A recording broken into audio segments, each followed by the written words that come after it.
Mark chapter 3 shows 5 alternative responses to Jesus. So I'm going to look at the whole chapter together to get a flavour of that. In verses 1 to 6, it's Sabbath again, so Jesus goes in as his custom into the synagogue.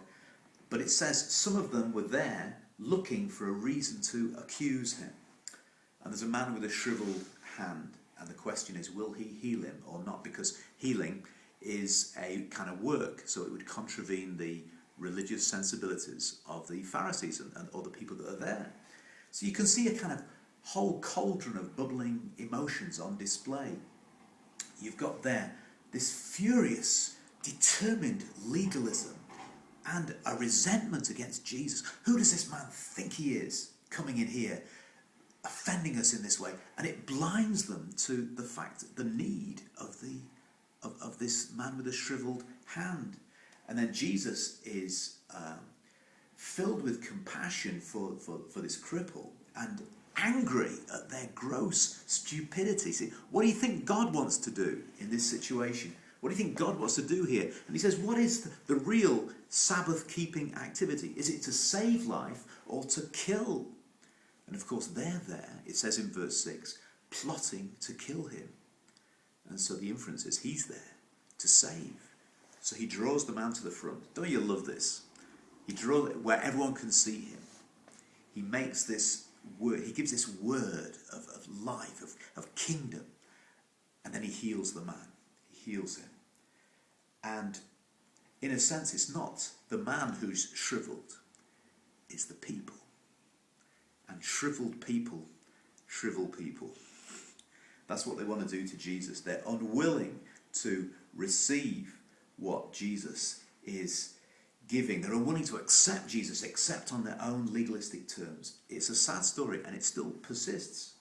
There are none so blind as those who will not see. Sometimes when people pat me on the back, I get the feeling they're looking for a soft spot where to put the knife.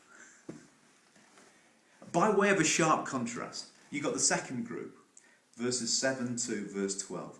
They're total non-synagogue people, non-kosher, bunch of non-Jews. It says from Idumea, from Tyre, from Sidon, and from across the Jordan. And they don't want Jesus the legalist, Jesus the rabbi. They want Jesus the healer. And if the synagogue lot don't want him, they do. And so their physical need drives them. And those with diseases are pushing forward to touch him. And there's something else as well. Mark mentions their racial origin, which makes them technically unclean from a Jewish perspective. And that some had unclean spirits or evil spirits. And these demonic voices recognize Jesus, but he silences them. He will not permit them to speak. And right through the gospel, you have this silencing going on. Now, why is that? It could be that Jesus' time had not yet come, for revealing who he really was. It could be that he just didn't need or want the recognition of Satan. Or it could be simply that he didn't want this kind of celebrity. He wanted it on his terms. Revelation was going to go on his terms. My hour has not yet come. Basically, this second group want the wrong kind of Jesus. It's a paradox. Because, you see, in the first story, Jesus put healing and maybe Sabbath breaking centre stage to those people who wanted to put religion centre stage.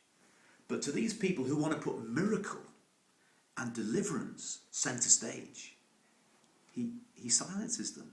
Isn't that interesting? He won't have it. He won't have religion first, but he won't have miracle first either.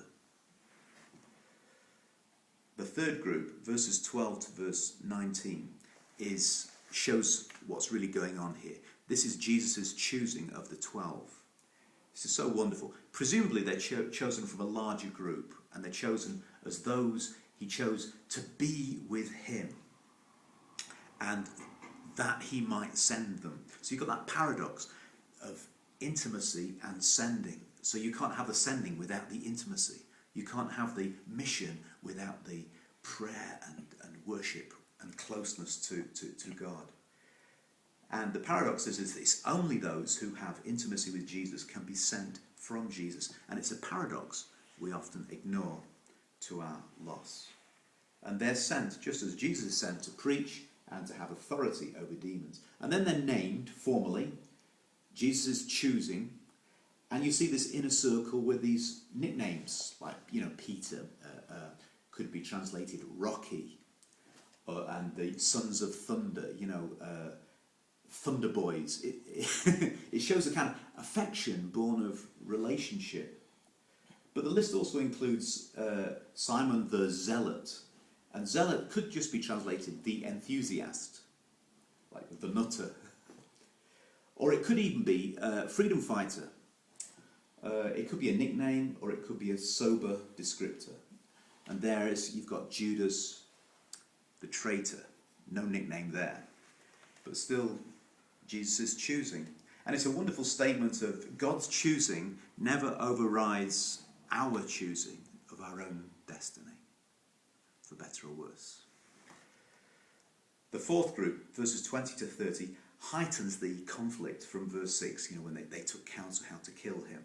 And the question before them was, if he isn't the Messiah, and no Messiah would so offend our religious sensibilities as this guy, then where does he derive his power? Never underestimate the power of the dark side. So they say he's in league with the devil. And Jesus' answer is quite logical and clear. How can the devil cast out the devil? How can Satan work against Satan? But if I am in fact working against Satan, doesn't that mean that you're working against God? I think that's a pretty good argument. The fifth group, sadly in a way, verses 31 to 35, are members of Jesus' own family. And their response was quite reasonable given the parameters of their intimate but inadequate knowledge of Jesus. They simply said, he's out of his mind. It's phrased gently. They were standing outside, and so we're not part of this inner circle. And the question Jesus says is, who are my mother and my brothers? And the answer is, whoever does God's will. Not everyone's in my family, but whoever does God's will is in my family. That has to be read against the background of the whole chapter. It's fitting. It's a fitting summary. So how do you respond to the lordship of Jesus? This is the question for the whole chapter. And C.S. Lewis, the famous quote, Jesus was either mad, bad, or God. His family thought him mad, verse 21. His peers thought him as bad can be, verse 22. But some people received him as true, and to them he gave authority to be called children of God, the choosing of the 12, etc. 5 responses. Those who do God's will are in God's family. Those who are called and appointed still have to go with it, still have to choose for themselves. Those who seek him for what they can get out of it is a different category. And those who seek religion to destroy Jesus, those who set themselves against him, are in danger themselves. They're the choices. They're the responses to Jesus out of chapter 3. Okay, God bless you today.